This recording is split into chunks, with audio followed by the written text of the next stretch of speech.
note, views and opinions expressed in the course of this program do not represent that of OTV.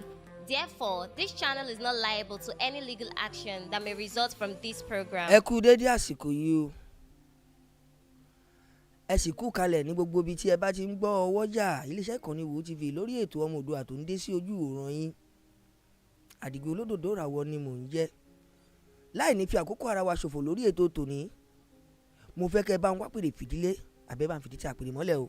Nítorí pé tí mo mú wá lọ́sàn-án tòní, ó lákàkì, ó gọ̀ǹtì ọ, kódà ó mìrìn gidi. Àpò kún ẹ̀kẹ́ kún gbogbo ẹ̀ lénìí, àpótí tó wà lápò, àpótí inú jáde, àtúpọ̀ tó wà lẹ́rẹ̀kẹ́.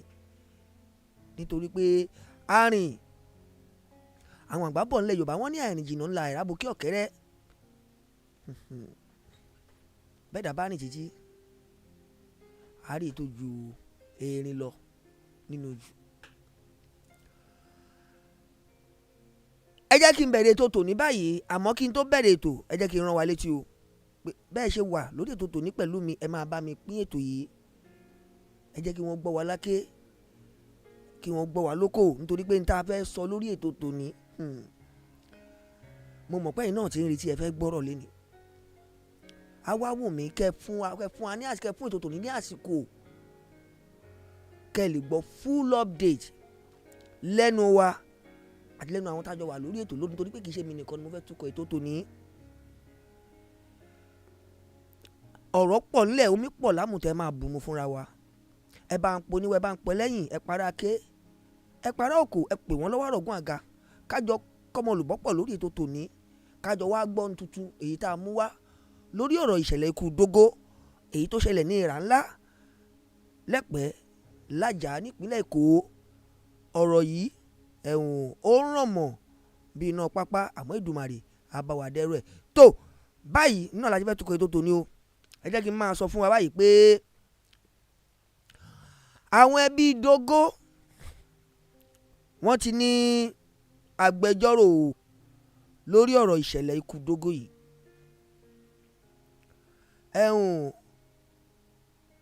Ó jẹ́ ṣíṣe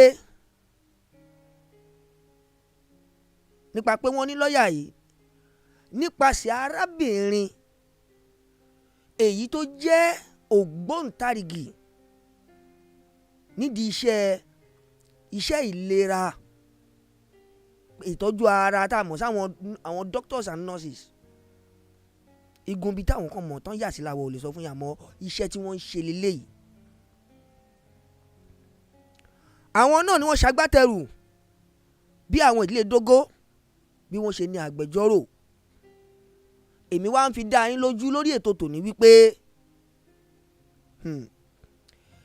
ẹjọ́ yìí ò mà ní wá sópin. Ẹjọ́ yìí ò ní fi orí ṣánpọ́n o láláì jẹ́ wípé abátúṣu désàlẹ̀ ìkòkò. Ẹ máa bá ń láìkè ètò wọn ti ń flag mi o. Wọn tó fẹ́ kẹ́ ẹ tún gbọ́rọ̀ tá a tún gbé wá lónìí. Bóyá àwọn kan ló rán wọn, bóyá àwọn dẹ̀ ni wọ́n ránra wọn, àmọ́ kí n máa sọ fún yín pé àbọ̀ ń bọ̀ wá bóníṣẹ́ o. Gbogbo ìtẹ́ ẹ bá ṣe nínú ọ̀rọ̀ tiwa, ẹ má gbàgbé wípé èyí tó jà jù bẹ̀ oníyà náà ni ó jẹ́. Ẹ máa bẹ́ mi láìkè ètò yìí, gbogbo ẹni tó bá wà lórí ètò tòní, ẹ máa bá mi tẹ like button. Tó bá wá ṣe pé orí amóhùnmáwòrán yín lẹ bá ti ń wò, ẹ bá ń kí fóònù yín mọ́lẹ̀, kẹ́ lọ sórí YouTube yín. Ẹ gbọ́, ẹ lọ sórí YouTube kẹ́ bá mi tẹ like ńbẹ̀. Àwọn tẹ́rù ń bà, èèyàn ò ṣe nǹkan fúra, kí ló ń wọ̀ tún wò sí fún? Ṣàn láàárín ajé ni mú ní pẹkọrọ. Kí ni nǹkan tó kí ni báwo ni mo yẹ fẹ́ sọ náà? Kí ni nǹkan tí wọ́n dì pamọ́? Tẹ́rù ń bà wọ́n wípé ó ṣeé ṣe káwa orí tú palẹ̀ tí wọ́n ṣe fẹ́ kétò yìí kó tẹ̀síwájú. Àmọ́ ìrànlọ́wọ́ yẹn wọ́n yín ló wà. Bẹ́ẹ̀ bá ti ń bá mi láìkè ètò mi, ẹ̀mí sọ fún yín pé kí wọ́n gbẹ́nu wọn sàn nìyẹn. Ẹ jẹ́ káwo tẹ̀síwájú. Àlàyé tí mò ń sọ lọ òun náà ni pé ẹjọ́ yìí ò tí ì pin o. Bí pin ò báyìí tí ì pin nídìí ẹ̀. Ohun tá a máa gbé yẹ̀wò lénìí ẹ mọ̀ kí mo sọ fún yín pé àwọn ẹbí Dogo wọ́n ti ní agbẹjọ́rò báyìí. ẹ ò gbọ́ ọ̀rọ̀ lẹ́nu agbẹjọ́rò wọn tó dájọ́ wà lórí ètò tòní ni kí wá ṣe àwọn nìkan. ẹ gbọ́ arábìnrin èyí tí mo ṣàlàyé fún yín wípé oníṣẹ́ ìlera ni ó lójú táwọn náà fi wo ìṣẹ̀lẹ̀ yìí ó dẹ̀ ní ọ̀rọ̀ tí wọ́n sọ gbogbo wọn náà lè máa gbọ́rọ̀ lẹ́nu wọn lórí ètò tòní. àmọ́ kí n tó tẹ̀síwájú ẹ jẹ́ ká lọ gbọ́ ọ̀rọ̀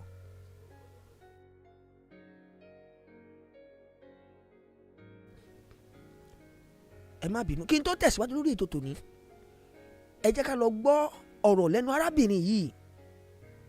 ẹ máa bá mi farabalẹ̀ ní o kẹ́ ẹ lè rí ọ̀rọ̀ ṣàsọwọ́ nínú tí wọ́n bá ń sọ nítorí pé ètò tèní bí mo ṣe sọ fún yín ó máa ní gbọ́ngbọ́n nú. àwọn ọ̀rọ̀ kọ́ wà tẹ́yìn fúnra yín máa gbọ́ tẹ́ máa tún gbé yẹ̀wò àmọ́ ẹ má jẹ́ ń gba ọ̀rọ̀ sọ. ẹ jẹ́ ká kọ́kọ́ bẹ̀rẹ̀ látọ̀dọ̀ obìnrin yìí náà. ta lóbìnrin yìí náà? ìgbésẹ̀ wo ló ti gbé nínú ọ̀rọ̀ yìí ká lè débi tá à ń lọ kó tó di pé ó wá ti ọwọ́ lọ́ọ̀yà bọ̀. kí wá ní iṣẹ́ tí lọ́ọ̀yà náà ti wá gbé ṣe? ìrìn wo ni wọ́n ti rìn? gbogbo ẹ̀ lórí ètò tòní lẹ́ máa gbọ́. àwọn àṣírí wo ló tẹ̀tún ti wá tú? àwọn ọ̀rọ̀ míì wo ló ti fojú léde? ẹ máa gbọ́ léde lórí ètò yìí. ẹ farabalẹ̀ o kẹ̀dẹ̀ máa bá mi láìkì ètò yìí. ẹ wá máa wá pín sáké. ẹ pín kó dé òkò kó dọ́wọ́ rọ̀gùn àga kí gbogbo àjọ bomi ọgbọ́n mú ń bẹ̀. ìyá wa ẹ gbóhùn sókè látọ̀hún ẹ já gbọ́ yín.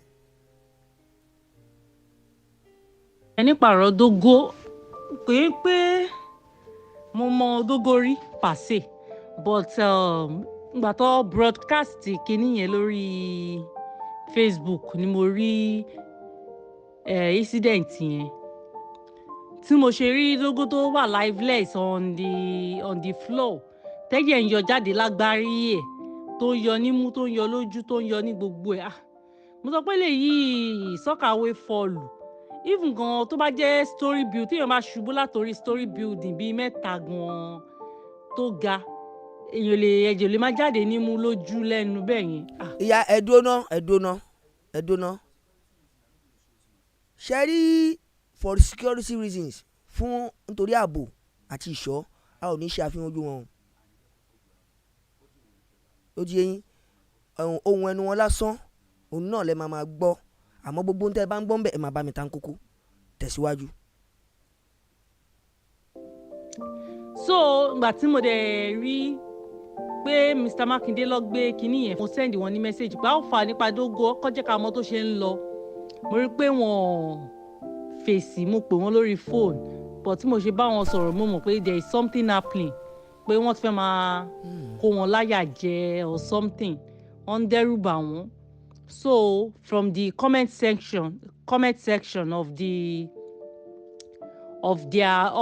video tí Mr. Makinde post mo rí táwọn kan sọ tó ń comment pé this thing happen in my area is kíní kan mo DM wọn mo bá wọn sọ̀rọ̀ pé ṣọ́mọ family Dogo kọ́ fún mi nọ́mbà at the end of the day nínú àwọn tí mo bá sọ̀rọ̀ mo rẹ́ nìkan tó fún mi nọ́mbà Peter which is neighbor to Dogo mo ṣáà bá sọ̀rọ̀ pé kí ló ń ṣẹlẹ̀ sí kéèsì yìí.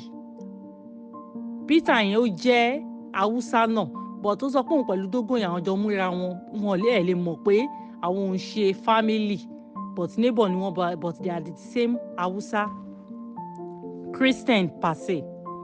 So ó ṣàṣọ fún mi pé the last time tóun máa gbọ́rọ̀ Dogo mọ́ lẹ́nu Paul ni which is àbúrò Dogo tó jẹ́ cousin ló jẹ́ sí Dogo which is Paul pé ọlọ́pàá sọ fún pé kó máa lọ mú owó autopsy wá pé ó dẹ̀ sọ fún ọlọ́pàá yẹn pé òun ò náwó autopsy o pé ṣe báwọn church lè kó sanwó so ibẹ̀ ni wọ́n sọ̀rọ̀ mọ́ àtijọ́ yẹn ọlọ́pàá yóò dẹ̀ tí pè fún ẹni update wọ́n á kó fún mi nọ́mbà Paul yẹn kí n bá sọ̀rọ̀ fúnra mi ó ṣáà fún mi mo ṣáà bá Paul sọ̀rọ̀ pé kí ló ń ṣẹlẹ̀ ṣẹ́ẹ̀ṣì nídìí justice àbí kí ló ń ṣẹlẹ̀ gangan sí kéèsì ó ṣáà sọ fún mi pé òun nìkan náà ni pé because òun nìkan náà lòun wà ní area tóun jálamba sọ́tún jálamba sósì pé òun ọlọ́pàá yẹn ò lẹ̀ tí ì pè òun fún update owó autopsy ló ń béèrè lọ́wọ́ òun pé kóun lọ wá owó autopsy wá òun dẹ̀ sọ pé òun ò ní o níbo lòun ti fẹ́ rí pé kí àwọn church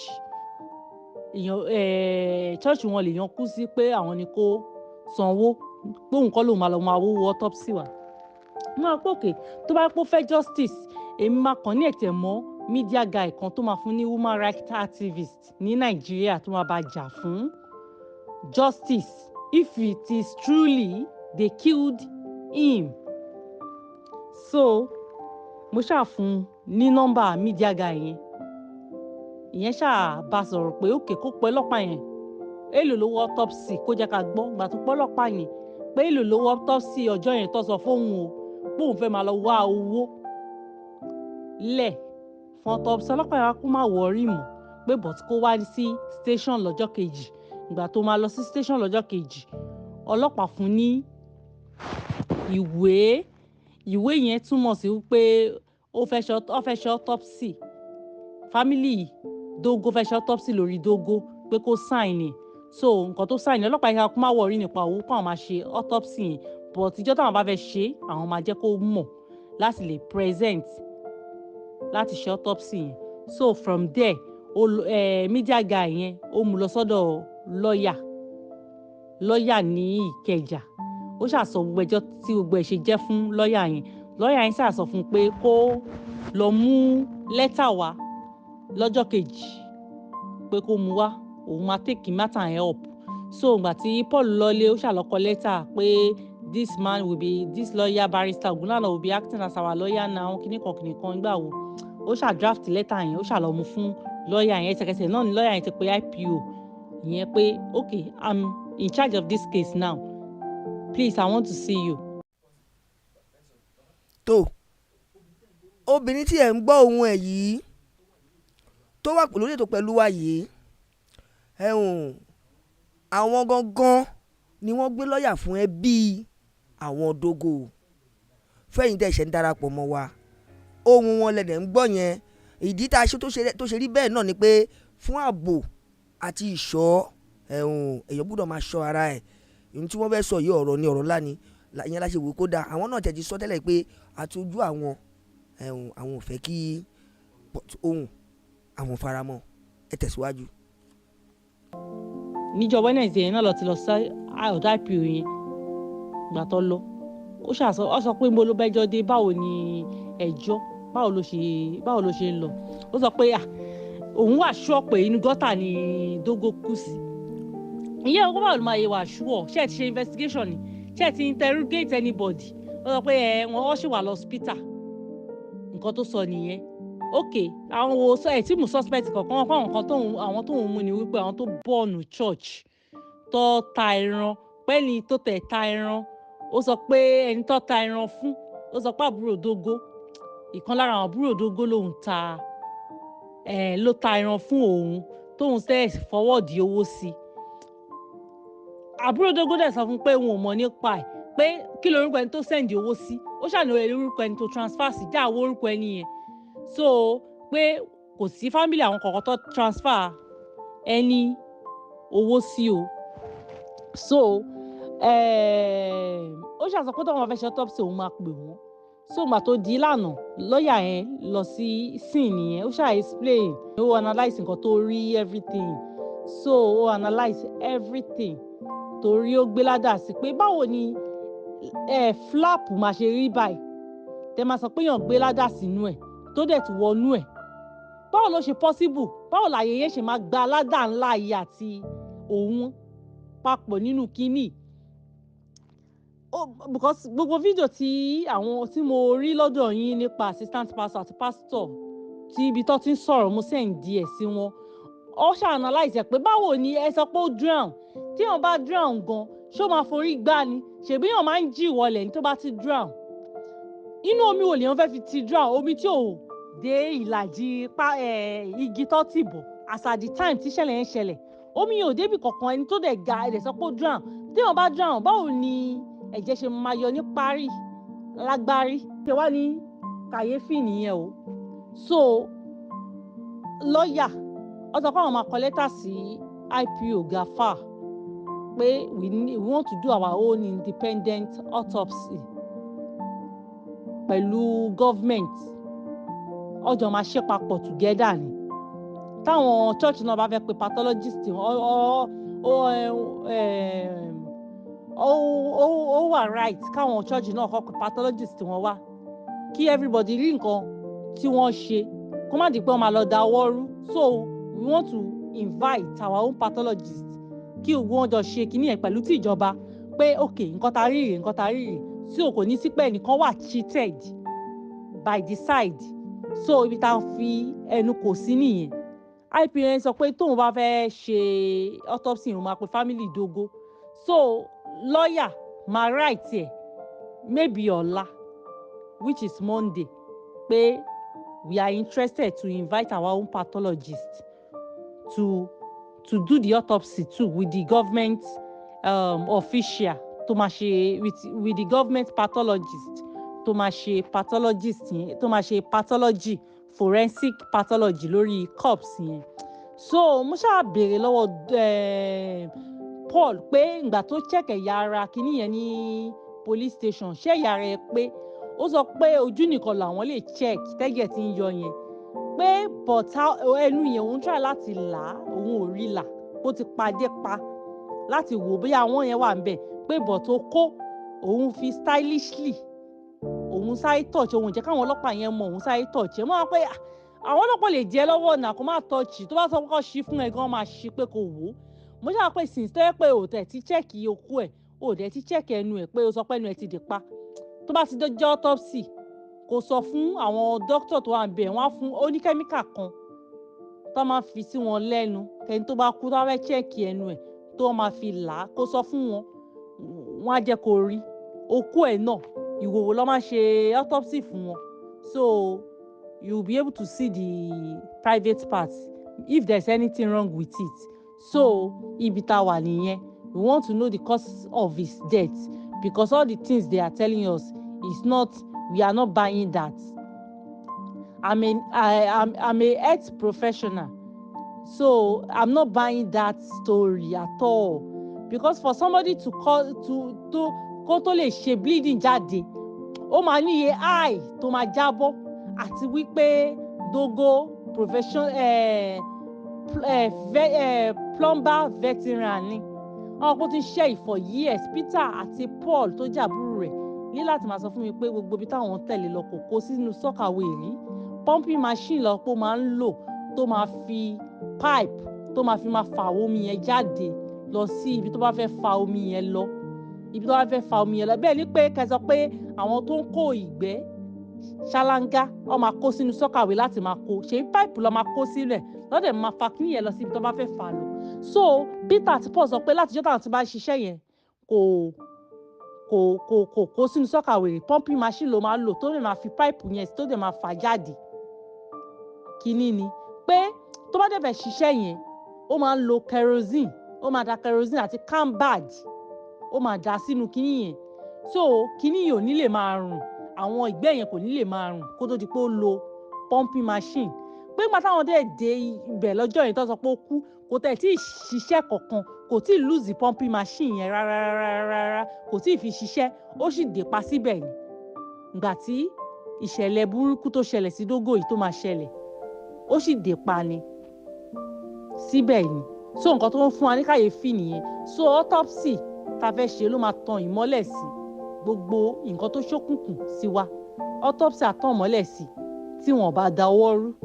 Àdúrà mi ni wípé kó gbà ká gbé independent pathologist wa wọlé kó jẹ́ kó come kóun náà ṣe kọjọ ṣe papọ̀ nǹkan tá à ń gbàdúrà nìyẹn because àwọn ọlọ́pàá Nàìjíríà kọ́ ló ń ṣàánú wa ni so ibi tá bọ́rọ̀ dé nìyẹn.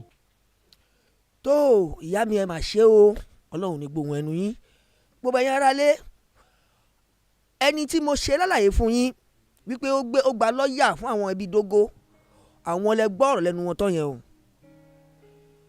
oníṣẹ́ ìlera làwọn náà wọ́n ẹgbọ́n tí wọ́n dẹ̀ pera wọn ní professional ọ̀jọ̀gbọ́n ni wọ́n nínú ẹ̀ wọ́n rínú wọ́n ríta wọ́n mọnú wọ́n mẹ̀dọ̀ ẹ̀ ẹ rí pé wọ́n ń ṣe àwọn àlàyé kan pé béèyàn bá jábọ́ ó ní condition táwọn máa ń bá rú ẹni bẹ́ẹ̀. ẹ ṣe ìyá mi kò ní bàjẹ́ fún yín. tó ẹ̀yin ará ilé ọ̀rọ̀ sì kọ̀ọ̀rẹ́ tán o phase 1 lẹ́wọ̀ yẹn o ẹ jẹ́ ń yàbàrà ẹ̀yin flagger tẹ́ ń flag ètò mi. gbólóhùn ẹnu mi ni pé mi ò ní ṣépè mi ò ní wúre. òótọ́ ọ̀rọ̀ yìí náà ni mo máa sọ o. àmọ́ tẹ́ bá mọ ohun tẹ́ ń ṣe ni ó jẹ́ kẹ́ mọ̀ kí bàbá wò kọ́lẹ̀ ń deceive bàbá wò kọ́lẹ̀ ń kọlù. ṣé ẹ réwú lórí mi n ò kún rí o n ò tí ì ti orí mi. ó ní tí mo bá wáyé kí yẹn máa gbénú mi. bẹ́ẹ̀ bá wá flag mi gbogbo ohun tó bá ń ṣẹlẹ̀ sí yín ohun tẹ́ ẹ bá ń rí ẹ má lẹ́nìkan ló ń ṣàṣìyìn o. bẹ́ẹ̀yàn bá fẹ́ nítorí níyàn bá fẹ́ nu ẹ̀ pé á jẹ́ o bẹ́ẹ̀ bá fẹ́ nu ara yín pé jọ̀gọ̀dọ̀ wà láàyè àwọlé tọ̀yìn wá. torí pé mi ì díyàn lọ́wọ́ mi ì dẹ̀ díyàn lẹ́sẹ̀ mi ò dẹ̀ ní kẹ́ni tó ṣe tẹ̀ kó má rí tiẹ̀ ṣe ọlọ́nà mi ò ní kó má yẹ̀ nà. ọ̀nà kan ṣo tí mo mọ̀ náà tí mo yẹ̀ rèé iṣẹ́ orí fi rán mi tí mo gbámú rèé ọ̀nà ẹsẹ̀ pè mí yàsí tí mo tẹ̀lé kí n wá jókòó kí n máa pariwo yáyá báyìí kẹ́yìn kan tí ẹ mọ̀ mí ní fẹ́nu mi wí mo ní mi ò ní wí ibi àmọ́ ní mi ò ní gbòfò bẹ́ẹ̀ bá wà ẹ́ rí o ní sọ jù bẹ́ẹ̀ lọ fún yín. ẹ máa bá mi láìkè ètò ìgbà yín tẹ́ bá wà lórí ètò pẹ̀lú mi tẹ́ láǹfààní àti jókòó tètò yìí tọ́ bá ń flag ẹ̀yẹn máa láìkẹ̀ tí mò ń ṣe ìbá tẹ́ yín lọ́rùn tẹ́ bá ń gbádùn àwọn ètò mi bí mo ṣe mú wá fún yín ẹ máa bá mi láìkè o ẹ máa láìkè tó kẹ́dẹ̀ máa bá mi share. tó agbẹjọ́rò sì ń bọ̀ wá sọ̀rọ̀ o wọ́n wà lórí ètò pẹ̀lú mi lónìí àmọ́ ìṣiṣẹ́ ń tẹ̀lé ìkọ̀ọ̀kan ní ẹjẹ́ ayọ̀ sẹ̀lẹ́kù bàbá ní ayọ̀ lólógèdè ń gbé ká má lọ nọlẹ̀ o. tó ọ̀rọ̀ rèé nínú àlàyé tẹ́ gbọ́ lẹ́nu arábìnrin yìí ọ̀kan lára àwọn diaspora ni ẹ ṣé mo dúpẹ́ lọ́wọ́ yín o irú eléyìí ò ní kọ́gùn sẹ́yìn náà. now wọ́n jẹ́ kí nǹkan kan yé wa nínú àlàyé tán ṣe. wọ́n ní modern day technology is different from old version. ayé àtijọ́ la máa ń gbọ́ tán máa ń ròyìn àwọn kan wá ní agbépo akógbẹ́ àwọn yẹn ni wọ́n ń lo condition táwọn èèyàn wá zoom pé Dogo lò yìí gbígbé ṣe ló kó sínú sọ́kàwé ẹ jọ̀ọ́ ọdún oṣù wo ni irú ẹ̀ ti ṣẹlẹ̀ gbẹ̀yìn tó jẹ́ pé wọ́n pé èèyàn pé kó wá bá wọn kó sọ́kàwé tó jẹ́ pé ṣe ni onítọ̀hún dẹ̀ fọ́ slab tó kó sínú sọ́kàwé nùgbẹ́. ìyẹn bá mi tán kókó o èmi ò sọ pé bó ṣe lọ nìyẹn o n ò dẹ̀ fi ẹ̀sùn pé ìpànìyàn kan anybody àmọ́ à ń fẹ́ ojú ọ̀rọ̀ ni o. ṣé ó ń ti yẹ ẹ jẹ́ ká máa gbọ́ra wáyé. now Dogo ní machine gẹ́gẹ́ bí ọ̀rọ̀ táwọn ẹbí ẹ̀ fi lélẹ̀ ẹ gbọ́ lẹ́nu Paul and Peter tí wọ́n sọ nínú àlàyé tẹ́gbọ́ lẹ́nu arábìnrin pé nígbà tí wọ́n bi wọ́n léèrè pé ǹjẹ́ Paul máa ń gba ọ̀nà ìṣiṣẹ́ tiẹ̀ bí? ìbéèrè wọn náà ni pé lájọ́ táwọn ti ń bá táwọn tí ó ti ń ṣiṣẹ́ yìí àwọn máa ń rí pẹ̀lú machine flushing machine àwọn dẹ̀ máa ń rí pẹ̀lú pipes ó máa connect pipe yẹn mọ́ machine yẹn ẹ ti mọ bọ́ yẹn ń ṣiṣẹ́ wọn wọ́n á dẹ̀ máa fà á òótọ́ bọ́ máa ń fàgbẹ́ àdúgbò á máa rùn àmọ́ kó má bàa wá rùn yìí ó ti yẹ yín sìn wọ́n á máa lo kerosene wọ́n á dẹ̀ tún máa lo carbide àmọ́ ohun tó ṣókùnkùn nínú ọ̀rọ̀ yìí torí pé ọ̀rọ̀ yìí díjú Ọlọ́run bá nìkan ló lè bá wa là á ohun tó mú Dogo wá lóru yẹn ìyẹn ló ṣe kókó aláti mọ̀ ẹ̀yin ọlọ́pàá ohun rèé mo fẹ́ yọ fún yín ṣé ẹ mọ̀ yìí pé èèyàn ò lè rìn ní àwà yẹn kó má mú fóònù ẹ̀ dání ní àwà yẹn o tí wọ́n sọ pé Dogo jáde wá ṣiṣẹ́ yẹn èèyàn ò ní lọ anywhere wọ́n mú fóònù ẹ̀ dání because that is the only means of communication tó ní. now fóònù Dogo lọ́jọ́ yẹn till now wọ́n ò rí fóònù yẹn fóònù Dogo tó kú Amos Johnson wọ́n ò rí fóònù ẹ̀ now last call to make gbẹ̀yìn nobody knows bóyá òru yẹn bóyá èèyàn kan ló pè jáde nínú yàrá nobody can tell bí ní àjọ ìṣeré lóru yẹn bó ṣe lọ bóyá ó pèèyàn bóyá àwọn kan náà pé nobody knows the only thing tó lè reveal àárín yẹn fún wa òun ni kárí call log Dogo. So nítorí pé a ò lè sọ pé Dogo as a man èèyàn tẹ̀lé wà lẹ́nu iṣẹ́ kó fẹ́ control lé ibi kankan bá báyàwó àtàwọn ọmọ sọ̀rọ̀ lé àmọ́ fóònù yẹn àárí o adégbùdọ̀ di fóònù yẹn ó sì kù lára iṣẹ́ tí àwọn agbófinró gbúdọ̀ bá mójútó. Fóònù yẹn a gbúdọ̀ rí. Ṣé ẹ mọ̀ pé a ti parí autopsy wọ́n gbúdọ̀ ṣe autopsy fún Dogo ní báyìí wọ́n ti fi ìdí autopsy múlẹ̀. Now kí ohun tó jẹ́ ogún ẹ̀ tí property tó tún lè fún wa mọ̀nà díẹ̀ lórí ọ̀rọ̀ yìí tó jẹ́ fóònù ẹ̀ ibo ló wà tó bá jábọ́ sínú sọ́kàwé wọn á ti rí o gẹ́gẹ́ bóyá ṣùgbọ́n ẹ claim kó ṣubú tí fóònù bá jábọ́ lára èèyàn wọ́n á rí o tán bá pe nọ́mbà ẹ̀ fóònù yẹn á rìn ibi tó bá wà á rìn. Now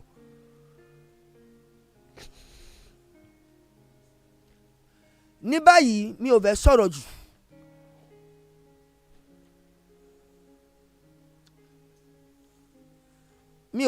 jù o a fẹ́ gbọ́ ọ̀rọ̀ lẹ́nu lọ́ọ̀yà báyìí lawyers analysis and the visitation to the crime scene with an interview with Dogo's family.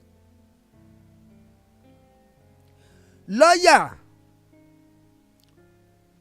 nínú àwọn àlàyé tí wọ́n ṣe àwọn àlàyé lọ́pọ̀ rẹpẹtẹ wọ́n fi ojú ọ̀rọ̀ wọ́n fi léde kì wá ṣe ọ̀rọ̀ lásán ni wọ́n sọ wọ́n gbéra ni kò ń sọ̀rọ̀ pé wọ́n pèèyàn lórí fóònù pé kí ló ṣẹlẹ̀ ń bẹ̀ yẹn kọ́ wọ́n dira wọ́n kó kambú sẹ́sẹ̀ wọ́n wá gba àjà lọ ní ìrà ńlá níbi tí ìṣẹ̀lẹ̀ ṣẹlẹ̀ wọ́n lọ mójú ajé wọ́n lọ fi konísọ̀ torí pé wọ́n ti lọ sí station wọ́n gbọ́ nǹkan tí àwọn station bá wọn sọ àwọn náà dẹ̀ ní àwọn béèrè táwọn náà béèrè lọ́hùn tí wọ́n dẹ̀ gba yìí sí wọn àmọ́ ibẹ̀ nìkan kọ́ ni ọ̀rọ̀ yẹn dé dúró mọ́ àwọn náà wá kúkú dé wọ́n lọ ọ̀hún wọ́n lọ mójú ajé konísọ̀ wọ́n lọ wá ẹ̀rí kún ẹ̀rí wọ́n tún lọ ṣe àkójọpọ̀ àwọn ọ̀rọ̀ míì tó tún ní í ṣe pẹ̀lú ìṣẹ̀lẹ̀ ikú Dogo yìí ẹ jẹ́ á lọ gbọ́ fọ́nrán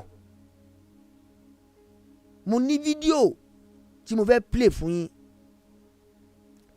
níbi tí ẹ ti máa gbọ́ ẹ̀kúnrẹ́rẹ́ àlàyé lẹ́nu lọ́ọ̀yà Ògúnlànà tí wọ́n jẹ́ agbẹjọ́rò ẹbí Dogo ọ̀rọ̀ pọ̀ nínú ẹ̀ àmọ́ ẹ ní ìdá tí jókòó kẹ́ ẹ máa tẹ̀lé agbẹjọ́rò Ògúnlànà bí wọ́n bá ṣe mú àwọn ọ̀rọ̀ yẹn jáde wá lé ìkọ̀kan èjì ẹ já darapọ̀ mọ́ wọn o ká gbọ́ àlàyé ní kúkún lẹ́kùnrẹ́rẹ́ lẹ́nu wọn kí lohun tí wọ́n bá lọ kí lohun tí wọ́n mú bọ̀ ó ti yá. Convinced that murder has not taken place. They don't believe that their brother, who is quite a veteran plumber and sewage cleaner, will just die like that. According to them, and which I've seen, the depth of the place was not too deep. And as some people passing by were pointed out to me that even though there's water now, but on that day it was dry because recent rain that have filled up the place. That the place was dry, and at the time the thing happened, less than 1 feet, according to a picture taken by sent to me by the family people, that less than 1 foot deep is the something. So how it happened is still a mystery. And as I've interacted with the police officer, the issue is that it may be too early, and I'm sure too that the police have not concluded their investigation. It's too early to conclude that it was just a case of mere accident. My name is Ogunlana Adesina, legal practitioner, former chairman NBA Ikeja branch. I'm a lawyer. I've been retained by the family of the late Amos Johnson called Dogo. We are at the place where his death or homicide, as we say in law, has occurred. And we want to see things for ourselves and not just mere speculation. This is the church. It's called, what's this area called now? Iranla. Iranla Aja. And so I've come and I was shown the place where they said the soccer that they said he was trying to evacuate, and that his dead body was found inside.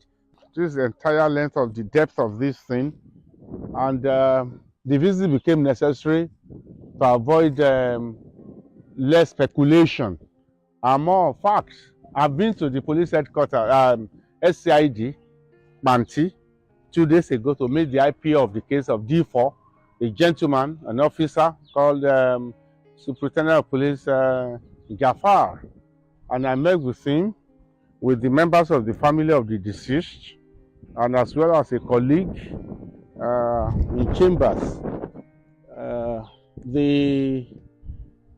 My interaction was with the police officer was polite, and gave insight into what the authorities believe must have happened. Even though there, in my opinion as a lawyer, there were some gaps in the stories. The police has done well in their investigation in arresting some people. They even brought one suspect out, because we were told that some people liberated, quote unquote, the cow of this particular church that are going to do an harvest, and some people stormed this place upon receiving broadcasts from certain journalists that the late Amos Johnson, popularly called Dogo because of his height, that he had been murdered ritualistically, and that his eyes were removed and all that, and the private parts were removed. And so that report, according to the police officer, incited people, a mob, to descend on this particular church and the congregation, and they destroyed a lot of things. According to the police officer, they committed arson, and that the cow that had been tethered on the grounds of the place was set free and butchered somewhere, and some people came claiming to be families of Dogo, and they said they will have to sell the cow for the purpose of what do you say, of now raising funds so as to support the family. The 2 children is left behind. According to the police officer, he said that nobody could precisely say how Dogo got into this sewage, and that when an alarm was raised, that there was somebody inside, that another member of the church, an assistant shepherd, tried to rescue him, and he too fell into this ditch. The family was wondering how 2 people could have fallen into this ditch. In addition that a ladder was said to have been inserted in for the man to descend into it. And according to the officer I spoke with, that assistant shepherd was rescued was taken out of the place with Dogo, but at the hospital Dogo was confirmed dead, while the assistant pastor trying to rescue him is still in the hospital, and has not been too easy speaking with him. He was very concerned about the effect of wrong broadcasts, inciting broadcasts. So, well, as it is, we decided to, the family is not convinced that murder has not taken place. They don't believe that their brother, who is quite a veteran plumber and sewage cleaner, will just die like that, because nobody actually, there's no witness that have come up now to say he saw Dogo descending to the thing. And only that we had, according to the police, that there was a cry that somebody had fallen there. And then the person who reportedly followed Dogo to this place carrying a pumping machine, the person too has not been located. That person has not been located. And then the children of Dogo who were with him in the night when a message came to him bringing him out, those children are not to be seen too. One has been taken to Kano, and then the other one is still with the mother. The mother has refused to release the person. We cannot even see the mother. She's afraid and concerned that. And then the phone. It seems there's a phone call. If it was not physically summoned by a person, then that means there should be a call. His phone cannot be located too. One of his neighbors who followed me to the police station that day, Mr. Peter, he said it was around 4 in the morning that a message came to him that something happened to Dogo. He should come up and identify and all that. And he came up and he had to go back around 6 again. And then they saw Dogo lying. Is it in the church here? It was like, where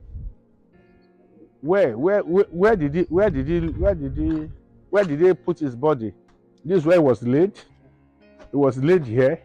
Oh, this is where it was laid. This is where the picture was taken. Yes. The picture you showed to me. Okay.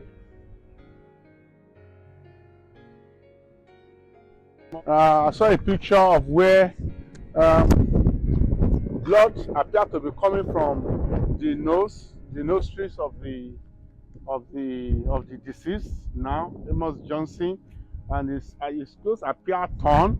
Maybe it's not a case of a ritual murder, but the question is that how did he die? That's the salient issue. How did he die? This is a fairly small church. It's not even as large as one was thinking. So if the man is walking here and there's a church service going on at night, as they said it happened, it will be a surprise that not many people are aware that somebody is working. Did he suffer a fit? Did he collapse? Well, another thing one could say to the credit of the police that efforts have been made to make arrangements for pathology of the person. Forms have been filled and the family has been invited. Only a date has not been fixed for the pathology, but they are willing to do it, and that the family should be there too. The family is arranging to get an independent pathologist, and I'm very sure the police will have no basis, will not oppose it, and will have no basis to oppose getting an independent pathologist to be present, apart from the government pathologist that will do it. Life is very crucial, important in Nigeria, even though it will appear that it's being taken very cheaply and treated shabbily. It's a surprise. And the man, according to his brother, his family member, was quite a healthy person, was not sick as at the time of his death. So the question is this: was this person, how did he die? That's the main question. And it's too early and too hasty for anyone, including the police, to conclude that from what we have seen and what we have gathered, that it was just an accident. There should be more explanation, and that is why we are here, even as counsel, as lawyers, not just to stay in the comfort of our chambers and to be drawing conclusion or be attacking police or be attacking the church. You know, that's not the purpose. Is to help the effort, because it could happen to anybody. It could happen to anybody. Anybody, whether you are rich, whether you are poor, whether you are a female or you are a man, it could happen to anybody. So life is very, very, very sacred, and that's why we're here. And we'll still go and do more digging up to assist the police and to ensure that justice is done to everybody, including the late deceased, who has left 2 children and a wife. That's the breadwinner of the family. Kept through. Yeah. So they broke this back. Oh. I was taken to the back here. I gathered upon my visit here that actually the people, the authorities of the church and the members were not willing to disclose to the members of the family and sympathizers what actually happened when the people came in the morning, because the information given to the members of the family, including Mr. Peter here, was that when it happened, the man has been taken to the mortuary. All along, the man was not in the mortuary, in any mortuary. In fact, according to Peter, he actually went to Safeway Hospital or wherever, only for those people to say there was nothing like that. And it was while the people are gathered outside, the church members and the leaders of the church, according to what we're informed now, escaped through the back. People thought they are still in the church. Only when people enter the church and they find out that there is the wall has been broken, clearly broken, and then through something mashy, you can come closer, mashy place, and I can see a red cloth somewhere. I wouldn't know what the red cloth is, but it is a wall, and I could still see some footsteps of people beating through the bush to go away. Okay, I can see a calabash too. It looks like a fetish object, but clearly it's not. And this is a freshly broken wall. This is another freshly broken place. It's a different. It's just like a woodland. We don't know who the owner is. It's not part of the church. It's not part of the church. It's quite a really serious. There's still a lot of mystery about what happened to Dogo Amos Johnson. Amos Johnson. We really, from what I've gathered today, that despite the death of the person and the corpse still in the church, that they continue with the service. Clearly un-African and a bit strange that somebody will have died in your premise, and you carry on as if nothing has happened. In fact, a tribal coloration was read into it, that because the fellow that died is not an indigenous of the land, it's not a Yoruba person, probably not so educated. That's why it was treated so shabbily, and the people got very annoyed. We are just saying that the authorities should actually intensify their investigation and not come to an early and easy assumption that there was no hanky-panky in the death of Amos. Clearly, Amos Johnson, clearly there's a death. But to rule it out as just to confirm that it's really an accident will be quite unprofessional and will not be right. Too many unanswered questions. This is the residence of Amos. Quite. This is quite some place. Waterlogged, quite waterlogged, and this is where he stayed with his 2 children and his neighbors. We are going to his room, his apartment. Is this where he stays? This is his room. This is locked now. Yes, I hear. Okay. This is like a sitting room or whatever for him, but this is his main room. Where's your own house, please? You are his neighbor. The other side. Okay. Please, let's go in.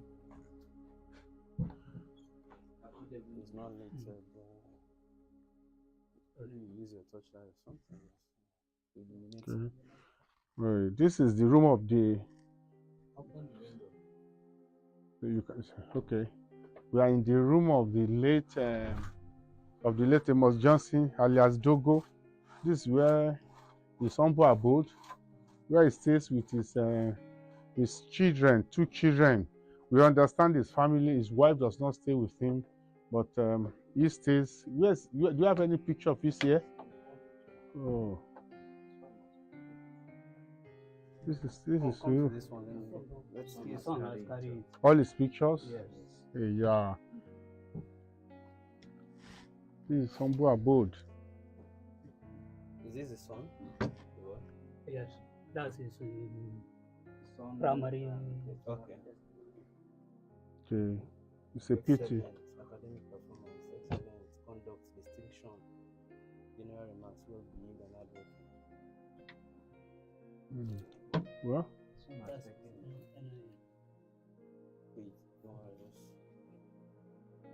it's a pity. It's a pity.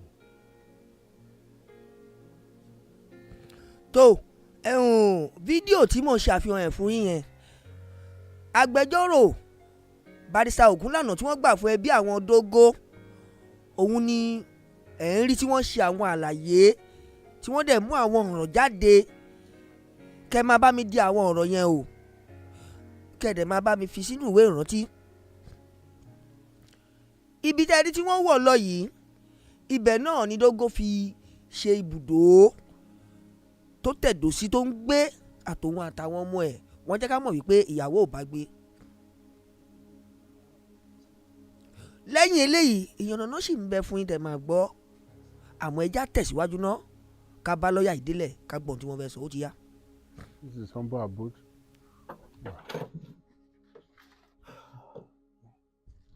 So this is where they came to knock the door to call him. No, they came To call him according to no to okay, according to the church. They came to call him. We couldn't locate his phone. Nothing. Have you tried to call the number? We called the number, but the number is switched off. Did they ask you for the number of this of Dogo, the police, in your statement to the police? They didn't ask. They didn't investigate that. It's important for them to investigate because as at given from what I've been told by the IPO, it's just somebody unknown who was said to have invited Dogo to the church, and that Dogo is not an unknown person, was not a stranger. And so, but there should have been a contact. Did somebody come over here that night to summon him out, or somebody called him? I mean, there's a need to know who was the last caller or callers to Dogo, and for investigation purposes. Can we bring out the cloth that Yes, yes, the cloth that he wore on the day of his death. Yes. Oh, that you said when it was torn. Yeah. Let's see it, please. They said somebody followed him. Do you know anybody that usually follow him to go and walk? You mean Dogo to walk? To go and walk? No. Let's see. Let's spread it out here, please. This is the cloth you wore that day. Yes, sir. Is it the trouser? The trouser and shirt. The trouser and the shirt. Yes, sir. Oh, this is important. This is important. Was it covered with mud? No. Let's see. There's no more. Where did you get this cloth? In the morgue? In the mortuary? From the mortuary. They gave you. They give me, I collect it, I pay money cash before they give me. Oh, You pay to collect money from. yes. Okay. Collect his clothes.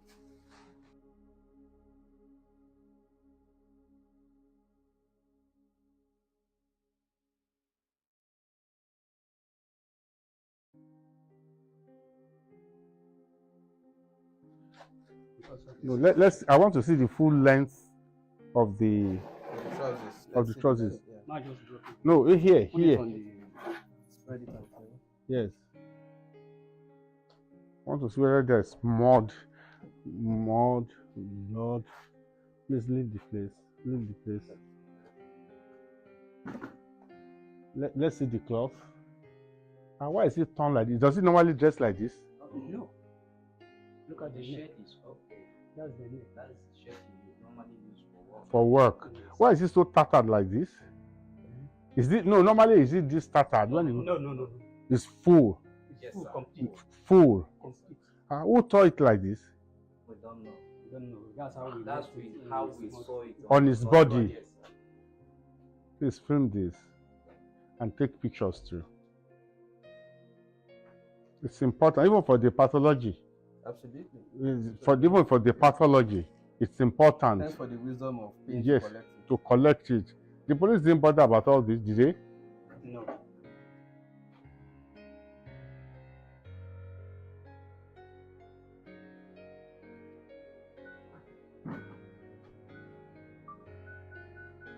This is the cloth of the last cloth he wore on his body.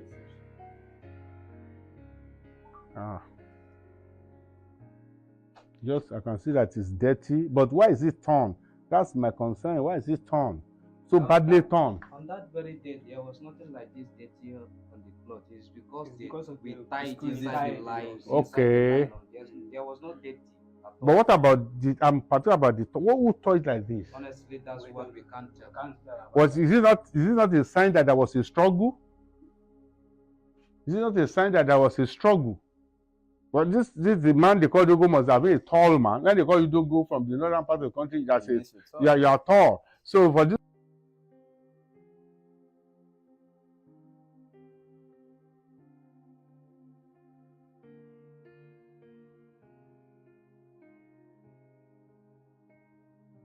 this. This is quite interesting. That's the boxer? Ah. Ah.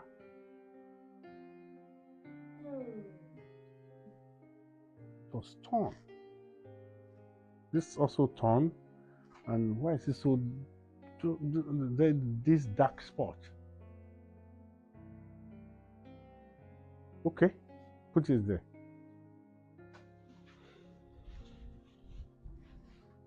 Peter, what's your name, please? Peter Kuriabo. Kuriabo. I was with him at D4 when we went to see Supo Gafar of D4 at Panti, SID Panti, and was kind enough to bring me here for me to see things so that we know things for ourselves.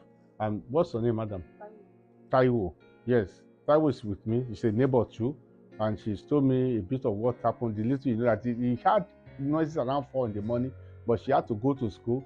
So in the morning when she was going to school, she still saw some people, but she had to go. She was in school that she was informed that actually some tragedy had happened in her neighborhood, not even knowing that it's in their own very house that the person who died died. And I asked her, who is Dogo? I said, very healthy person, very healthy person. That's how you describe the person. It was a shock. And we asked whether the police had come to even investigate or interact with them as to this, since they are the immediate neighbors, and this is the house where he left the last time he was. This place is left last. She is empty land, sha. Ordinary dry land, sha. It's dry land. It's muddy.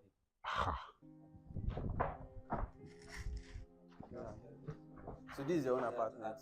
So this is where they came to knock and call you, Abi? The late Dogo's residence. And like I said earlier, 2 of his neighbors, immediate neighbors, we met them this afternoon. It's so swampy a place. They have to use a kind of, what do you call it, mini bridge now? Improvised bridge to enter.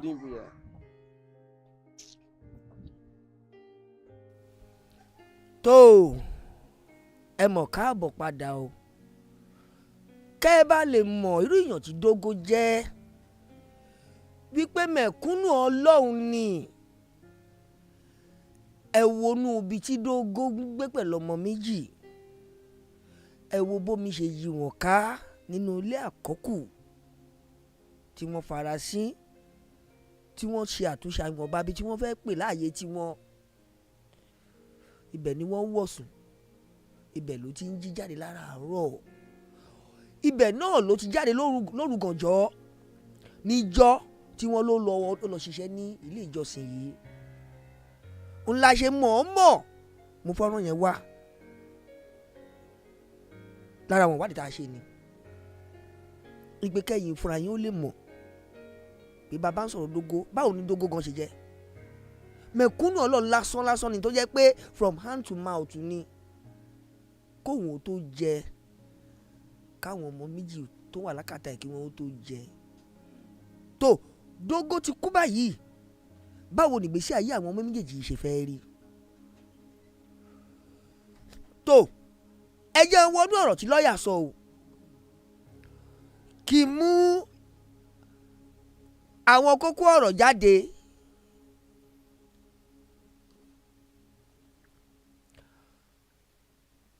àwọn kókó rèé nínú àwọn àlàyé tí lọ́ọ̀yà ṣe. Àkọ́kọ́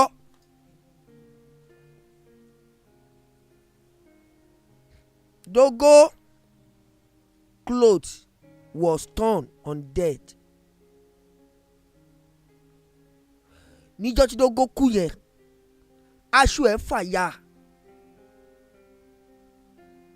léyìí tó ṣe àpẹẹrẹ kankan ni o ló fi lélẹ̀ o n ò sí mbẹ̀ kò sójú mi àmọ́ káṣọ tó lè fàya mọ́yàn lọ́rùn aṣọ tó yàn wọ̀ sọ́rùn ṣé kìí ṣe pé ẹ̀kẹ́ ìjàbùdù láàrin òun àtẹnìkan ni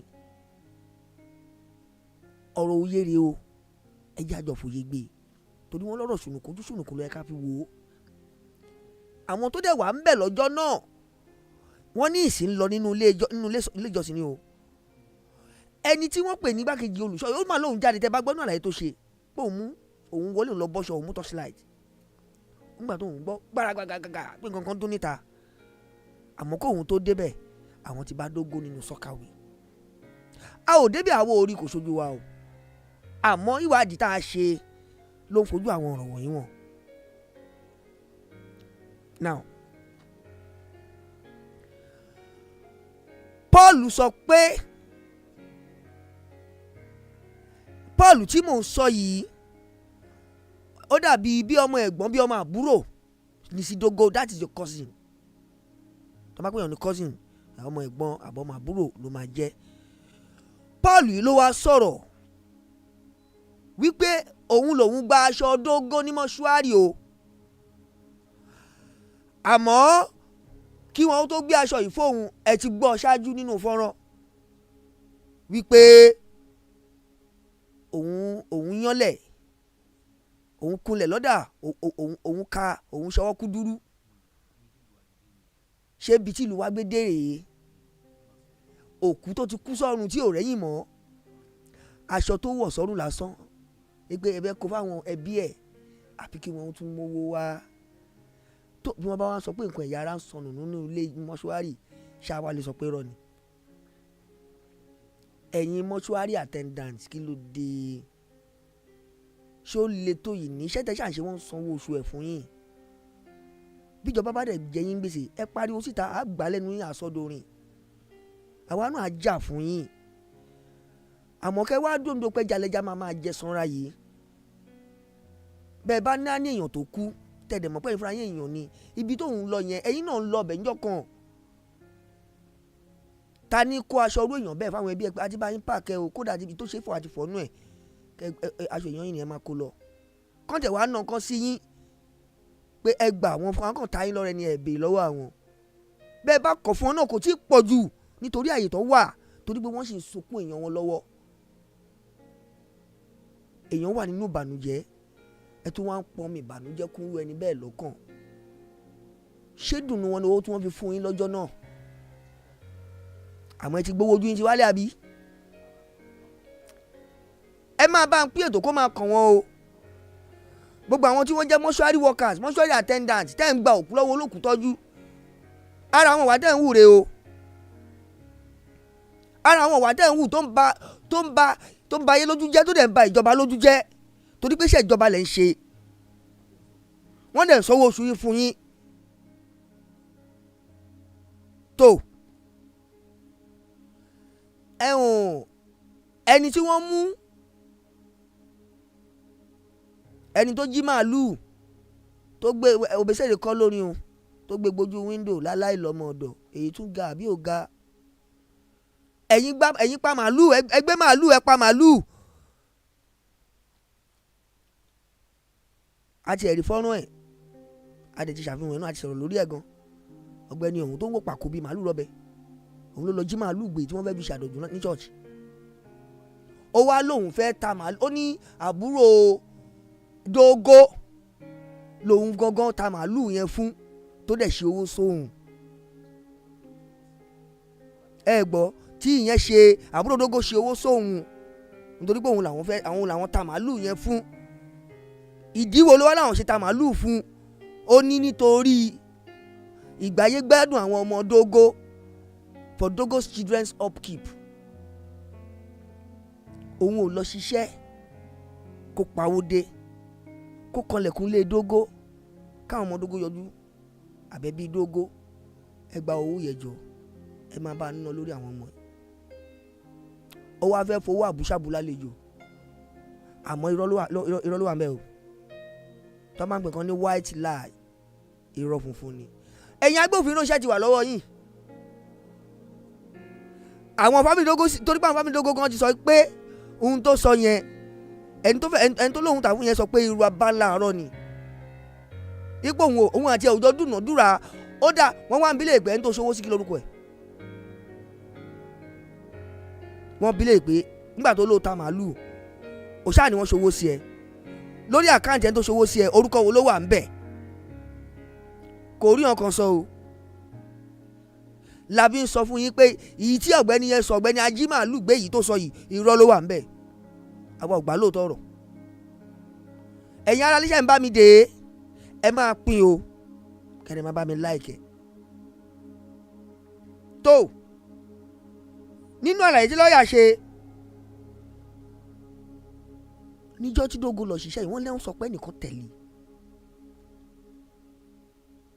wọ́n lẹ́nìkan ràn lọ́wọ́ tó bá gbé pumping machine. ẹni ọ̀hún ni wọ́n sọ pé wọn ò rí dè ní o. àmọ́ nǹkan kan ni tí mo fẹ́ sọ ni wípé wọ́n béèrè lọ́wọ́ àwọn Peter lẹ́ẹ̀kan wípé ta ló máa ń bá Dogo ṣiṣẹ́. wọ́n ní kò sẹ́nibọ́dì tó ń bá Dogo ṣiṣẹ́, pé Dogo nìkan làwọn mọ̀ tó ń dá ṣiṣẹ́. wọ́n dẹ̀ sọ pé lórúkọ tó kú ìṣẹ̀lẹ̀ wọ́n lẹ́nìkan tẹ̀lé tó bá gbé pumping machine. àmọ́ ní ọ̀hún wọn ò tí ì rí, cannot be looking for now ni o, torí pé iṣẹ́ ti wà lọ́wọ́ àwọn ọlọ́pàá. èyí táwa dẹ̀ ń sọ síta yìí náà a fẹ́ kí wọ́n gbà lẹ́nu wa, kí wọ́n sọ dorin ni, kí wọ́n ṣiṣẹ́ lé lórí. nítorí pé ẹnìkan bá Dogo lọ sí òun bẹ̀ lóru yẹn, gẹ́gẹ́ bí ti agbẹjọ́rò sọ tí lọ́ọ̀yà Ògúnlànà sọ. ta lẹni náà? àwárí ló máa ń wá nǹkan àwárí lóbìnrin máa ń wá nǹkan ọbẹ̀ lọ́jà o. àdèmọ̀ bí kò sí nǹkan táwọn agbófinró wa ò lè ṣe, kò sí tí wọ́n lè wá kàn tán bá fẹ́ ṣiṣẹ́ wọn gẹ́gẹ́ bí iṣẹ́ tí wọ́n gbà, tí wọ́n dẹ̀ pledge allegiance wọn. a mọ̀ pé wọ́n lè ṣe, a dẹ̀ fẹ́ kán bá wa ṣe. this is not a compilation, compel wọn, à ń sọ fún wọn ni because iṣẹ́ wọn ni, àwa kọ́ la máa lọ wá àwọn èèyàn. iṣẹ́ ìtàwọn agbófinró nìyẹn, a dẹ̀ máa fi ṣẹlẹ̀ fún oníṣẹ́ kó ṣe ni. but wá ní pé ká spread informations, tá a bá gbọ́ ká spread around, káwọn tó ní ọ̀rọ̀ kó lè dé tí àwọn tó ní ọ̀rọ̀, kí ẹni tó ní gbèsè láti gbé kó lè gbé gbèsè yẹn lórí ẹ̀ ní kíákíá. now àwọn àǹfà ẹ má bínú ṣé ẹ mọ̀ pé kókó ọ̀rọ̀ rèé o. ǹjẹ́ ẹ mọ̀ pé lẹ́yìn ìgbà tí Dogo kú tán, mo yọ ọ̀rọ̀ yìí nínú àlàyé ọ̀rọ̀ ìtagbẹjọ́rò Ògúnlànà sọ ni, lẹ́yìn ìgbà tí Dogo kú tán ni o, àwọn ilé ìjọsìn wọ́n dẹ̀ tẹ̀síwájú nínú ìsìn wọn ní ṣíṣe. ẹ gbọ́, lẹ́yìn ìgbà tí Dogo ti kú o, wọ́n ti pààkẹ́ o, wọ́n wá padà sẹ́nu ìsìn. that is to say wọ́n gbọ́dọ̀ parí ìsìn yẹn níbẹ̀. mi ò sọ̀rọ̀ against ìṣẹ̀lẹ̀ o, torí mi ò ṣọ̀tá ṣẹlẹ̀, but the point is show normal bẹ́ẹ̀. somebody die ní church premises yín, ẹ dẹ̀ gbé pamọ́ sínú yàrá kan gẹ́gẹ́ bí n ta gbọ́ lẹ́nu wọn o, tí wọ́n sọ lọ́rọ̀ tí wọ́n ṣe àlàyé ẹ dẹ̀ tẹ̀síwájú padà nínú ìsìn tẹ́ ń bá lọ.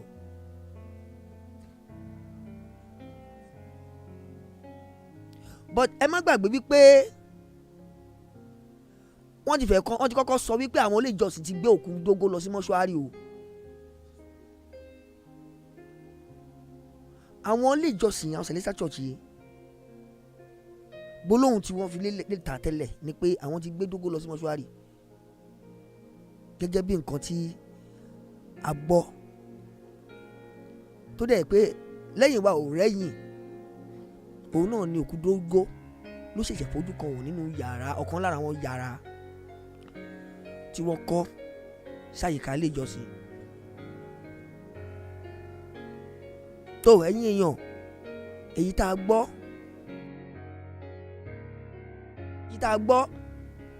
òun la mú wá fún yín. àmọ́ ẹ má gbàgbé o, èyí tá a mú wá fún yín lè ní igun kan ni o. àwa ò ní fárí apá kan dápá kan sí o. mo ti máa ń sọ ẹ mọ́rọ̀ fún yín tipẹ́.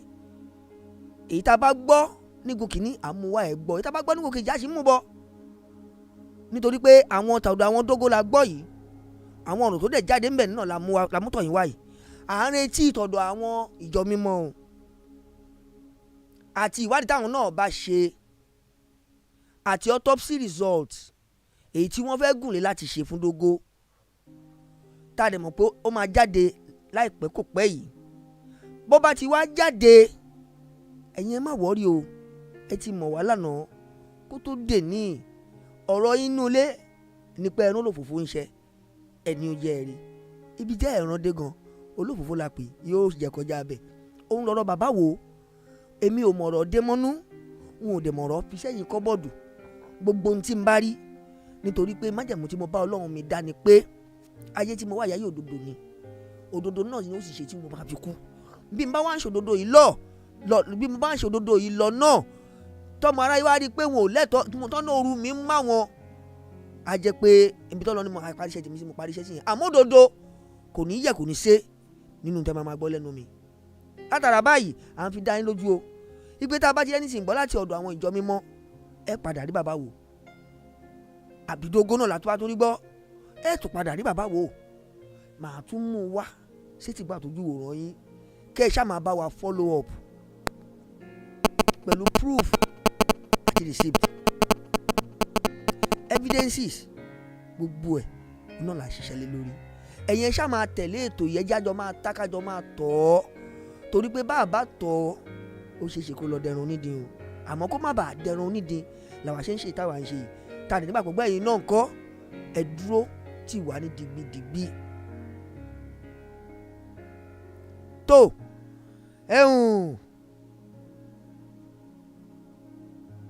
bó ṣe kú lẹ́ni náà ni a ti mú wá fún yín o ìta àrí gbọ́ àti ibi tá a rí dé òun lẹ́yìn náà wò tẹ́ ẹ gbọ́ gbogbo ohun tí wọ́n ṣe lálàyé yìí ẹ má gbàgbé ẹ ṣíà ẹ o kí wọ́n gbọ́ lákè kí wọ́n gbọ́ lóko káwọn tó ọ̀rọ̀ àga náà má bọ́ kí wọ́n bomi ọgbọ́n mú ń bẹ̀ nítorí pé ìta tára ayé bá rí ó fi ń wé èrò ọ̀run ni ẹ ṣé mo dúpẹ́ lọ́wọ́ yín o àwa làwa ò máa wá ẹ̀yin náà làwọn máa bá bọ̀ tàbá ti ń dórí àpèrè yìí kédùmàdé ò jẹ́ kí ọ̀rọ̀ wa kájọ máa gbọ́ra wáyé kó má fi ìdàrúdàpọ̀ sí ta bá ń bára wa sọ tó àdìgún lódòdó ra wọ ni mò ń jẹ́ o ẹ má wàá gbàgbé pé májì àgbé ń bọ̀ o ẹ̀ka jọ́ méjì gbogbo tó kù náà káàpé níbi jọ́ 5 sí 6 ẹ̀ májì àgbé agòdì afẹ́fẹ́ a lè ti ń sọ fún yín pé gbogbo ẹ̀yin tẹ́ bá ní ọ̀rọ̀ láti bá wa sọ tẹ́ níṣòro kan àbí méjì lórí ọ̀rọ̀ pé bí àkọ́pẹ́ yẹn àtẹ̀yìn kan pọ̀ àbí wọ́n fẹ́ jẹ ẹ̀tọ́ yín mọ́lẹ̀ àbẹ́nìkan fìyà jẹ lọ́nà àìtọ́ ọ̀nà wo ni ọwọ́ tó bá dùn yẹn má kì bá bẹ aṣọ òun la ṣe pé ètò òun ní májì àgbé ẹ pè